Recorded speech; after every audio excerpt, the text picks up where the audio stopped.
What's going on, guys? Infinity EOC back again. Today I'm doing my top 3 books of the week. It's a pretty good week. Yeah. Alright, let's just get into it.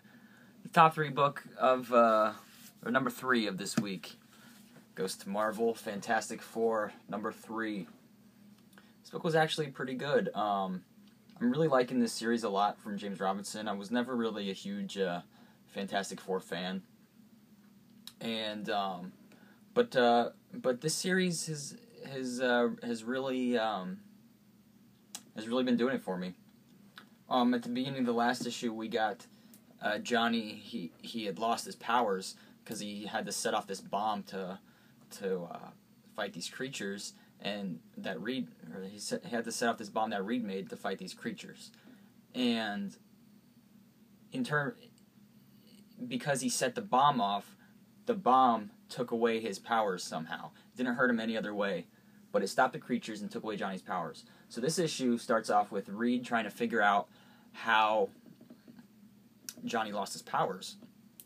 And it turns out that what he used to bring Johnny back from the negative zone in the last volume, what he used to do that was the same stuff he used to build this bomb with. So somehow it took away his powers. I don't know. I think it reversed the radiation or exposure, whatever he has to give him the powers. It reversed that somehow because it was able to pull him in from the negative zone back to Earth. It did the opposite effect when the bomb blew up and took away his powers instead of giving him powers in this universe. If that makes any sense at all. This is one of the reasons why I was never really a fan of the Fantastic Four, is because it's really science. It's really scientific sometimes, and I could just never get into it. But for some reason, this series is interesting me. I'm interested in this series. It's just been really good. After that, we get some more of Reed trying to figure out what these creatures are, and it turns out that these creatures are somehow human. So that's pretty awesome. We also get a part with Sue taking the kids on a field trip with Namor or whatever. That was kind of throwaway. But then another part with Ben talking to Alicia, and someone is spying on him, in the corner of the room, and they don't know he's there. And this spy is relaying a video feed to what he's seeing back to some other guy who is apparently out to get the Thing. And then the issue ends with Johnny and Ben walking through Times Square. Ben's asking Johnny how he's doing because he doesn't have the powers anymore. He's just seeing if he's dealing with it all right. Just being friends and buddies and, just talking about it. And then all of a sudden the Wrecking Crew comes. And that's where this issue ends off. So, next issue starts off, I'm sure, with the big Wrecking Crew battle between the Thing and Johnny with no powers. So that's going to be fun to see. So I'm really looking forward to Fantastic Four. The next book is another Marvel book. This book's number 2 of the week. This is Original Sin number 0. Pleasantly surprised that this book was good. It's a $5 book, I think. Yeah, $5 book, and it was a pretty big risk because I wasn't sure what I was getting into. But I don't know if it was worth it, but it was a good issue. I probably would have been more happy with a $4 book, but because it didn't feel like it was too much extra content. But regardless, it was still a good story. It starts off with Nova a little backstory with Nova, introduction to his character. If you're not reading his series right now, so you can get caught up on who the Nova character is, and what his deal is, like why it's Sam Alexander as the Nova, and and then it goes into Nova fighting this Aztec god who turns out to be a robot, and he's wondering why, after he defeats him, he's wondering why the Watcher isn't coming to make an appearance or something. And Iron Man's there, and he tells him that this is pretty much just too small scale for the Watcher to even bother. So Nova goes up to the moon and talks to the Watcher. He brings him like a little gift of a piece of the battlefield from where the Phoenix Force battle was, which I thought was pretty cool. And so the Watcher's given Nova like this little kind of like a tour of his space station, and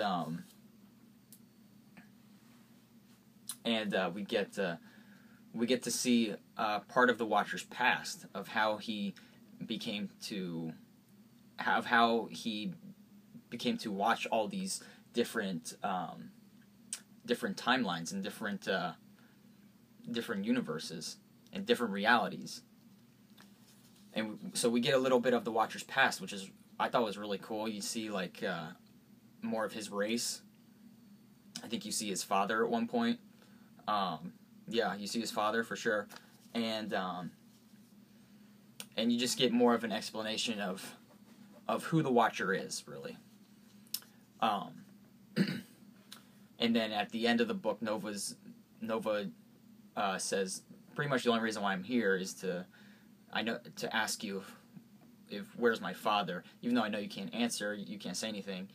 I just want to know if he's alive. And then the Watcher says he is alive. The Watcher actually speaks to Nova. And then Nova is like flies out of there all excited or whatever. I believe that's the end of the issue. And yeah, it's the end of the issue. And this was actually really, really good. And I'm pretty excited for issue 1. So yeah, definitely recommend Original Sin. I don't know. I mean, I guess it's worth $5, but it just kind of sucks. But number 1 book of the week, again, 3 weeks in a row, Batman Eternal number 3.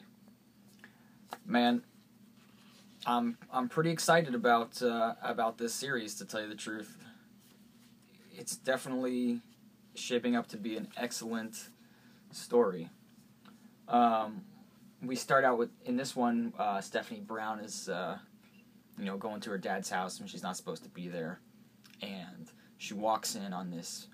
Oh yeah, Stephanie Brown appears in this first appearance for New 52, if you don't count Batman 27, Batman 28, whatever it was, the preview issue for Eternal. But Stephanie Brown's going to her dad's house. She's not supposed to be going over there. She walks in on this meeting of supervillains, and her dad's sitting at the table, and she's like, "What is going on here?" And then she gets knocked out. She's out cold from like behind her. You don't see who does it. Then we get this little section with Bard talking to Gordon of how he's gonna find who's at the bottom of this. He believes Gordon didn't have anything to do with this. He's being framed. So it's good to see Bard on Gordon's side. And Gordon's like, yeah, this isn't the first time someone's told me this tonight. Referencing Batman in the last issue when Batman came and took his blood or whatever. And then we get some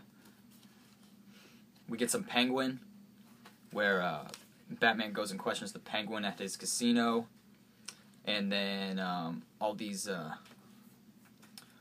fires and like gang fights are popping up all across Gotham, and so Batman's going to these locations, and he's saying to Alfred, "Hey, let the police know to get to these locations that I can't get at.